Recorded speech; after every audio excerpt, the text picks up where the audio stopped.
Welcome to Ultimate DIY, where you learn to be your own handyman. And today we're going to lay this tile floor.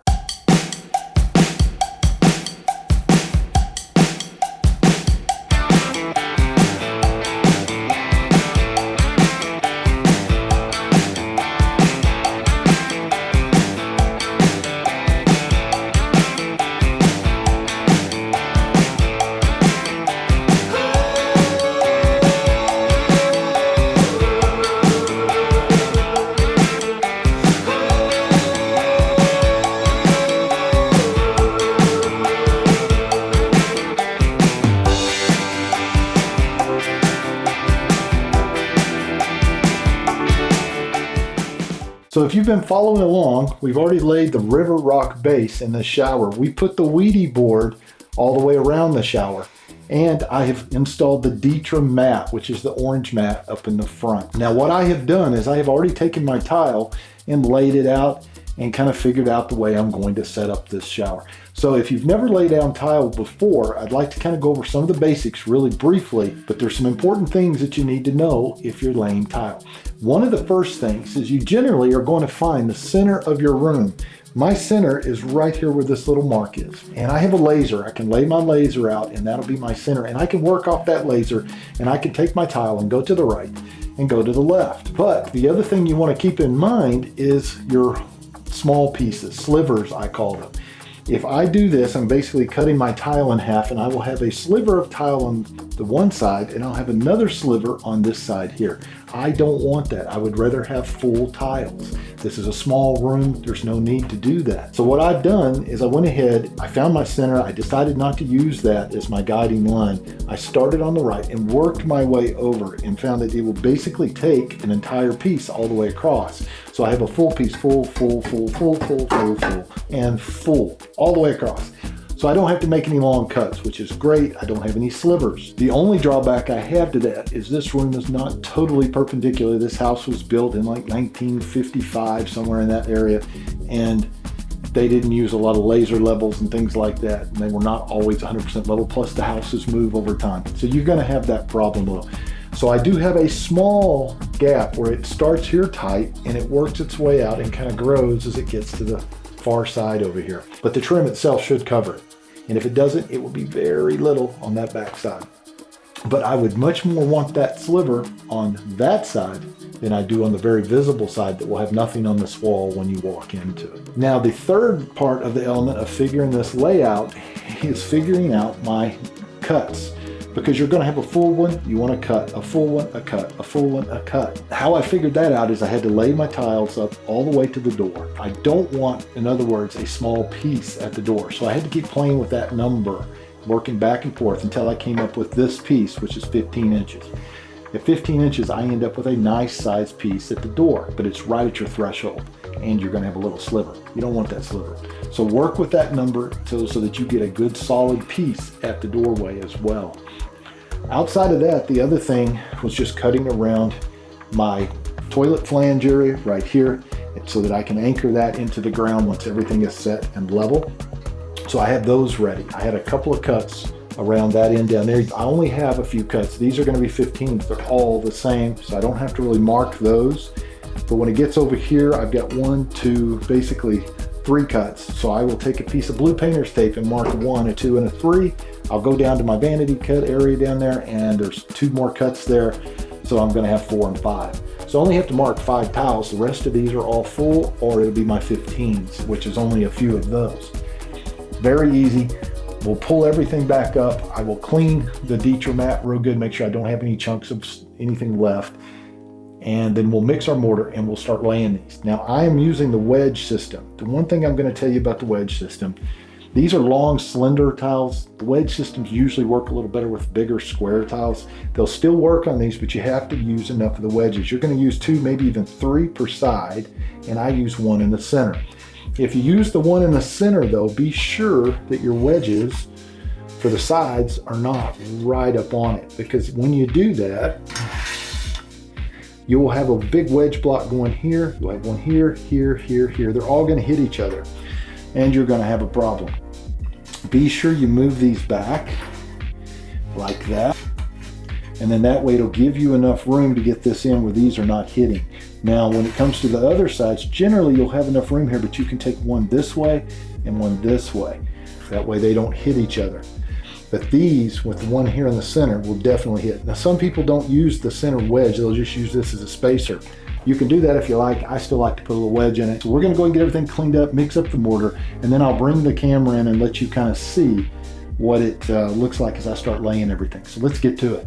All right, guys, to mix the mortar, the first thing I'm gonna do is I'm gonna get some 252 silver. This is a modified thinset. This is made through Laticrete. It's a really good mortar. I like this one, it's extra strong. I like one that's a little stronger, especially if I've got narrow tiles like that and it's a heavy traffic area, so I'll go ahead and use the modified. And besides that, if you are using DITRA mat, you're supposed to be using modified on that as well. So the next thing I will tell you is this is about half full. It's maybe slightly more. I'm gonna mix all that up. It takes 5 quarts normally, so I've got about 2.5 quarts here, and if I need a little more, I can use the hose, add a little water. So I will have a bucket like this, which I will mix it in, just the Home Depot type bucket. And I'll go ahead and pour a little water in. And I found that if you do that, you tend to not get so much clumping at the bottom when you get ready to mix. This bucket is full of water, and it is going to be to clean off my mixer. I like these little mixers you get through Amazon. They work great. You know, I believe at the time when I bought this, probably 60 bucks or so, 70 bucks, but it's going to be around that price. But these work great, last a long time. I think this is my third one in, well, actually it's probably my second one in about 5 years. So we're going to go ahead and mix it up. I'm going to bring the camera in closer so you can see how it mixes. And when you mix it, you're going to be looking for a peanut buttery type texture. All right, one thing I'll point out, guys, if it's a windy day, be sure that you're wearing some type of respirator. It's very calm today, very little wind, so I shouldn't have too much trouble not breathing this in. But if you're going to end up breathing some of it, wear a respirator. You do not want silica disease. Protect yourself. All right, so it's all in. I'm going to try to do a little mixing with that since there is some water. Actually, it's probably going to need a little more. Get it about right there and see what. Let me turn this down a little.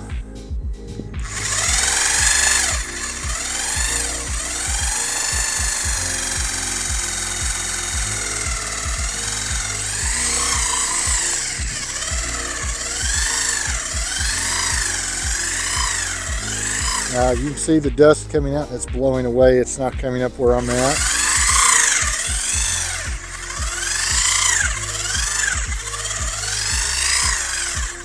Okay.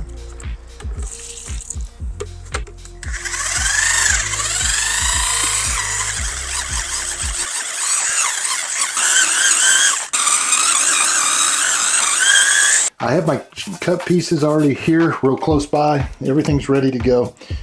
I do have a bucket of water and a little rag and a sponge if I need it. We're using a 1/4-inch trowel here. I'm going to go ahead and start putting on my mortar. Get some of it out of there. Spread it on here.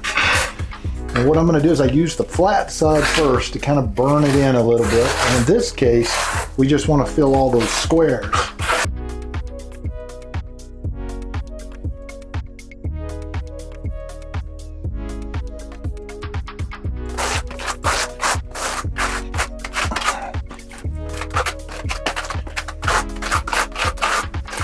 Now in the burn-in process, you can go multiple directions, especially when you have these little squares. You want to get these things full. So I'm going multiple directions, and then I'm going to come back and try to leave an 1/8 on there.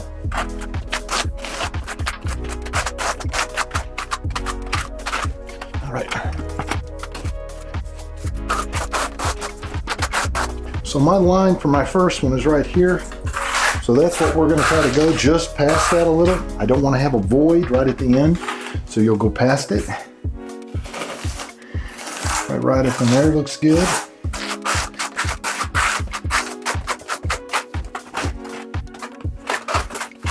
All right, so now I'm just going to, I use the flat still. I don't use my grooves yet.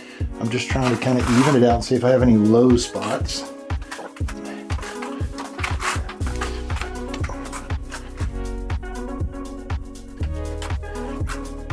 That looks pretty good right there. Now I take the grooves and we're going to be notching our mortar. And how you do that is you'll start at one side and you just work your way through and kind of tilt it back a little low right there. About like that. About like that. About like that. And your grooves always want to face in the same direction. Do not do this number. I see guys doing that all the time on YouTube. You're not supposed to be doing that because it blocks the air. So a couple of areas a little low. I'm going to go ahead and add a little more here and a little here. There we go. That looks better. Yeah. Still a little bit shy in some areas, but what we're going to do is we are going to take our tile and we're going to back butter it. So you'll take and you put it on. Just like that.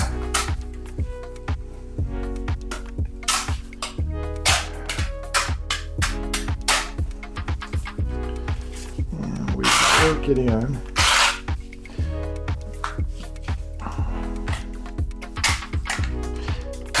And you just want about 1/8 of an inch. So here, maybe even a little less, because you're already got mortar on there. This just kind of gives you added assurance that you're not going to miss anything. And then I clean up my edges before I put it on.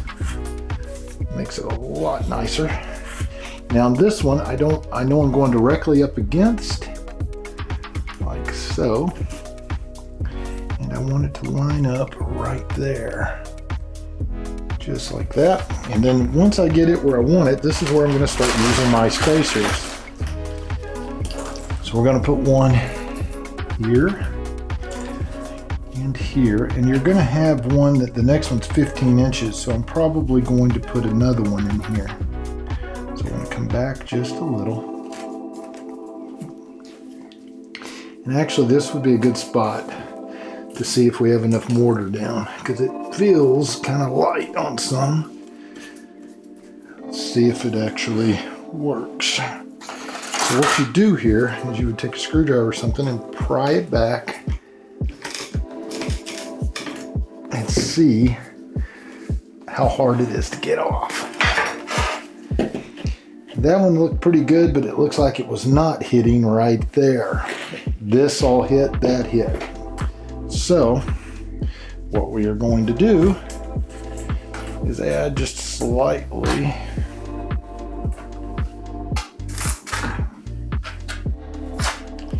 more mortar.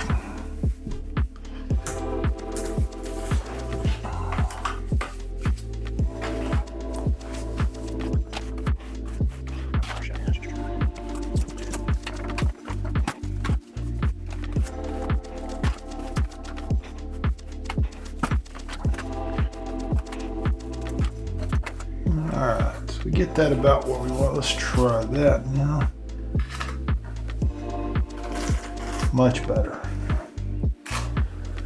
I think there's a little bit of a low dip in that area, so we'll bring it up with our mortar.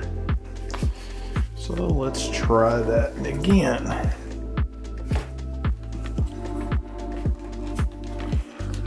There we go.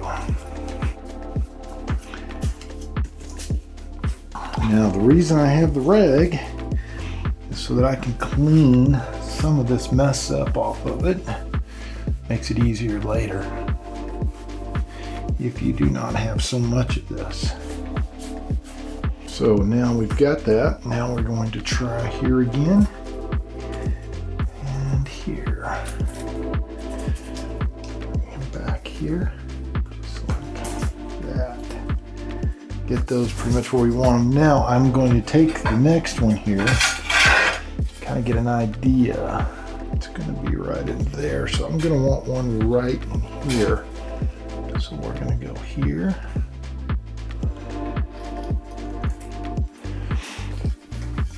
Generally there you can put two, so I know if it's going to be right there. I got one. I can go back this side and then this side, like that. Let's butter the back.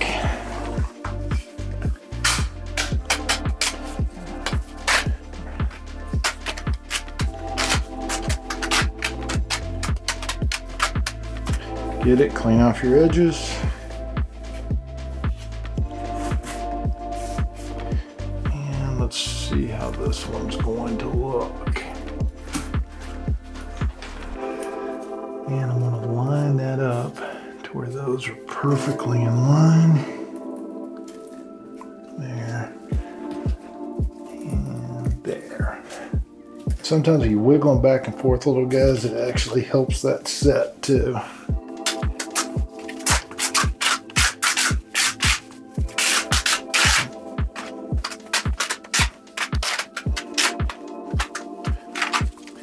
And if you want, you can notch this one the same as you do the other. Sometimes I notch them, sometimes I don't. Depends on how much I've got on there and if I'm a little worried.